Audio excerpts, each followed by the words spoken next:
Aries, this is your week ahead astrology forecast from Astrology Motivation by Born Without Boundaries. In this video, we're going to review the major planetary aspects and transits for this week, which is the week of May 25th through the 31st. I got you right down here. I got my notes. That's what I'm looking at. And how those major aspects or transits impact your natal sun. Now, how do you know where your natal sun is? Well, you already know that it's in Aries because you have an Aries birthday. And you don't really need to know the exact place to enjoy this reading because I will give you estimates of the correlating birth dates or the spans of birth dates that I will be covering. But the best, most accurate is definitely to go and get your natal chart. You can get that anywhere. It's just search free natal chart and it'll pop right up. There's a lot of websites that do it. You'll need your birth date, which you already have, your birth time, and your birth location. And all that information is found in your birth certificate. And that starts your journey really into astrology. That's where you can really start learning. That's where all astrologers start learning about natal charts in general, by understanding their own. So I wish you well on your way to becoming a deeper and more informed astrologer. For this video, like I said, I will be giving you the correlating birth dates. So if you don't have that information with you right now, that's okay. You don't need it to enjoy this video. We're going to start really broad, Aries, with the big stuff that's going to impact everybody. And then we'll whittle it down or focus it to the things that in particular Aries should be paying attention to. And then we'll break it down into the decans. And the decans are a group of 10 degrees. Every zodiac sign has 30 degrees in it. And so it has 3 decans or groups of 10 in it. We break it down into groups of 10 because it's that 10 degrees that really impacts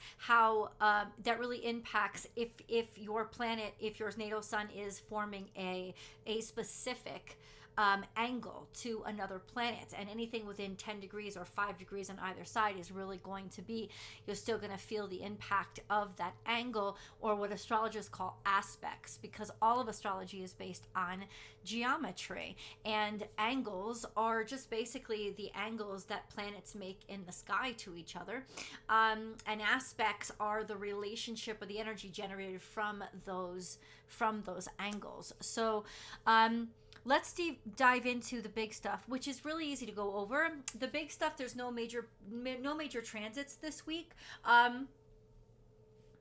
No major transits, yes. But there is a major aspect, which was last week as well, and that is the grand cross that is in the sky that is being formed between Pluto, Jupiter, Mars, and the South Node. So Jupiter is in Taurus. It's in the first degrees of Taurus, and it is conjunct the North Node, which means it is directly opposite from the South Node. Now, Pluto is square to Jupiter conjunct the North Node and the South Node, and it's sitting exactly opposite Mars, which is in the first couple of degrees of Leo.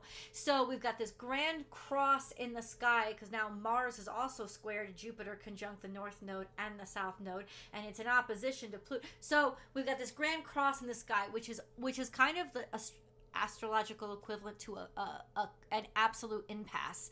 It's like stuck, just not being able to get anywhere. But with this kind of energy, it's almost explosive. This is a relentless energy between Pluto and Jupiter, and with Mars involved, this is a sense of I'll break it if I have to, but I'm gonna unclog this drain. It's that kind of energy. So I think it's like a pressure point. This could be the pressure point that forms the diamond. This could be the pressure point that creates the explosion. Either way, it is going to create something different than what it started out as, because it's not content for the old anymore. That's why Jupiter is conjuncting the North Node. We are expanding and broadening our possibilities and our potentials to come over to our future, to be future focused. We're not going to be stuck in the past anymore. So there is a mentality then that is moving forward, that is progressive and relentless, and a buildup of something's about to pop. Now, I'm not going to get into the politics or any kind of predictions because that's not what I focus on in this reading, but go ahead and please leave your comments below if you're thinking about specific things. I'd love to know, especially with other people who really love astrology. This week, Pluto is trine the sun until the 27th. So that's going to add intensity and harmony, like certainty that we know ourselves, we're certain of ourselves, and we want the changes. We want the dynamic kind of change in ourself, where we're going through a metamorphosis, sort of. It's time for us to spread our wings and do that butterfly thing. So let's get into the decans, shall we? Aries, if your natal sun is between 0 and 9 degrees Aries, you are an Aries 1.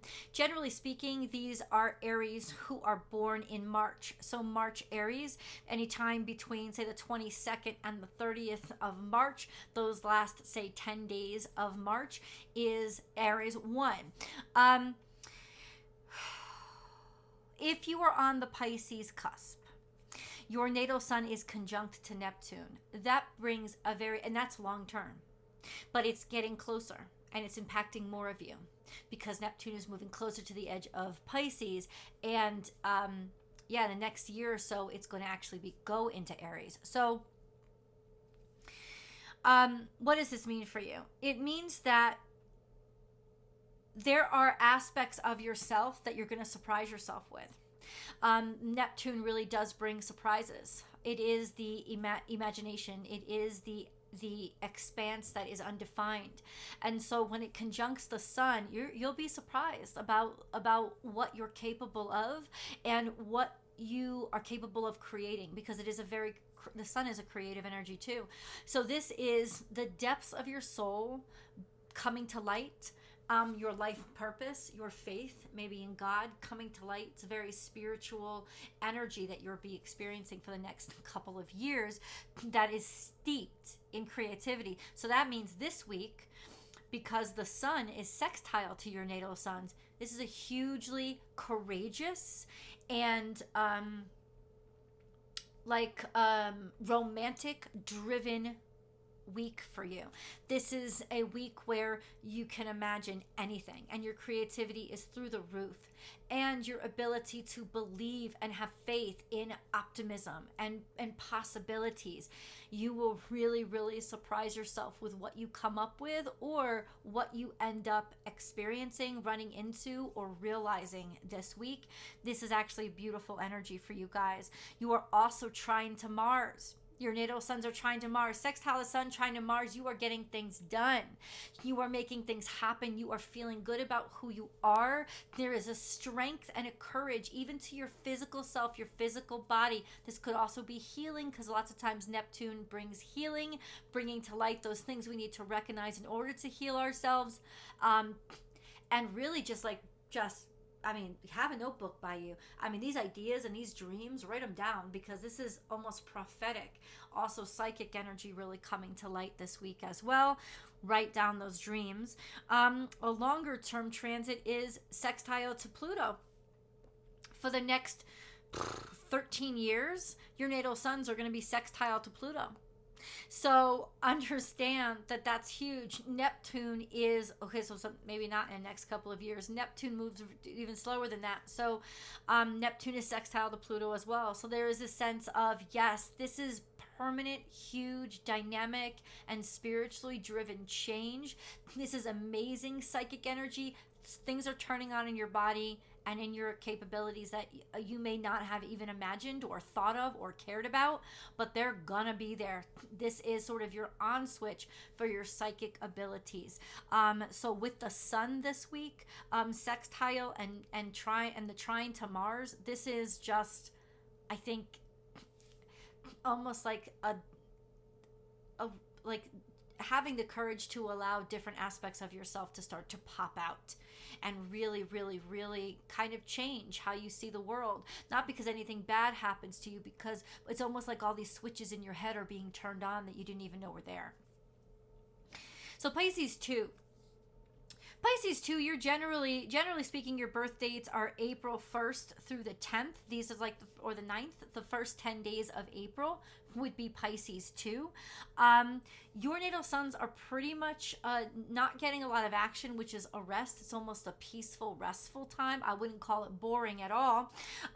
They are conjunct to Chiron, which means there's this sense of, they are conjunct to Chiron, which is at 18 degrees Aries. This sense of being inspired by or finding purpose, you're healing through your pain. Through your pain, you're finding life purpose. And a lot of you are probably starting to assert yourselves and be certain of that drive and where you're driving to and what that purpose is going to be. And for the next couple of years, you'll still have Chiron interacting with your natal sun. So this is a very healing energy, especially for anything physical. Everything else is pretty quiet for you this week. And then we have Aries 3s.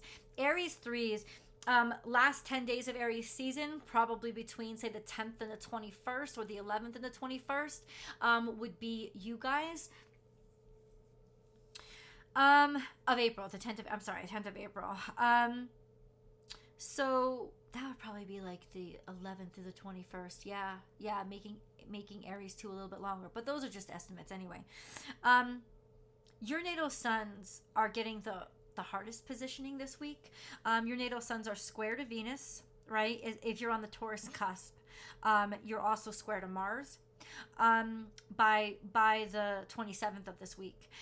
You are sextile to Saturn, which means that's a long term. So the sextile to Saturn is a long-term aspect, and it's really good for your business and your career. Lots of career opportunities opening and blossoming for you, expanding, growing, and there is this kind of seriousness but optimism in people taking you seriously. So that's long term.